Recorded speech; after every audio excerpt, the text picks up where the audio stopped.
So let's have a look at what is Jenkins. In simple terms, it's an automation server which is open source.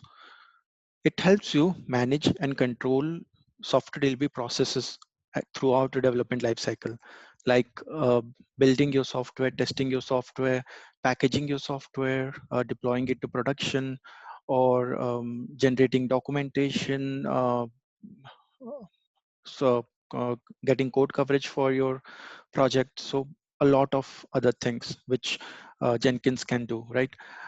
Now, all these tasks which are performed in the continuous integration and continuous delivery pipelines, these tasks are performed with the help of plugins. So anything which you want to do in Jenkins, you have to download a plugin.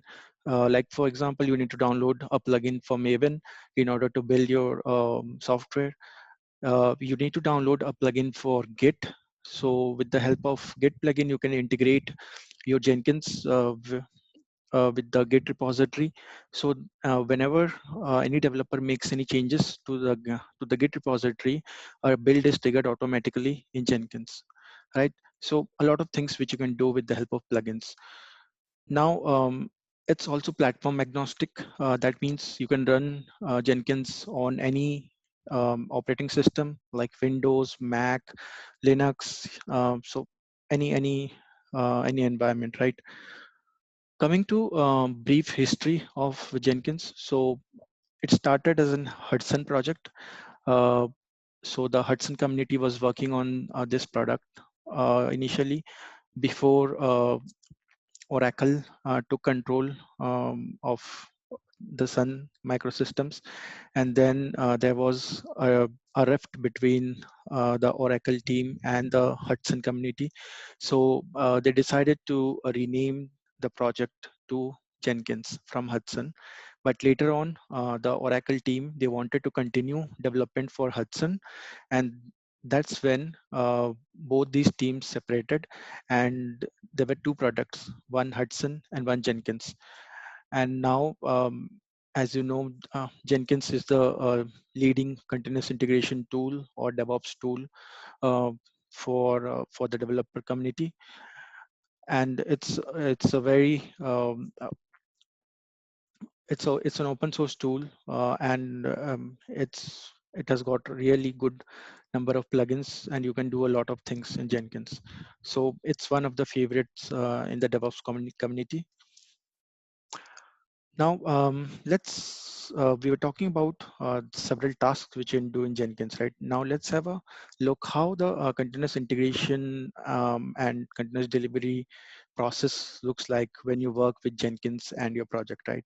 So, starting from here, when any developer commits any code into a repository, into a GitHub repository or a Git repository, Jenkins detects that change in that repository and it automatically triggers a build, right?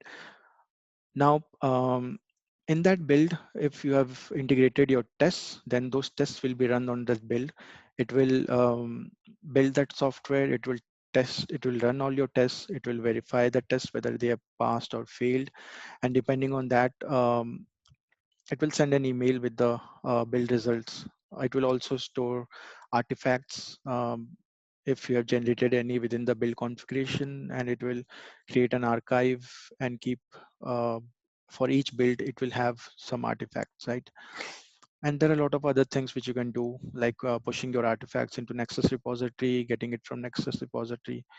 So this cycle continues until you are confident about your release items, right? So after that, you deploy it to a test server. You test all your release items continuously, and once everything is tested and certified, then you can move or deploy it to your production server. So this is the whole process, the development life cycle, how Jenkins manages and controls each and every step of your development lifecycle, right? In a continuous integration and continuous deployment environment, which is called the DevOps environment. So this is all about Jenkins.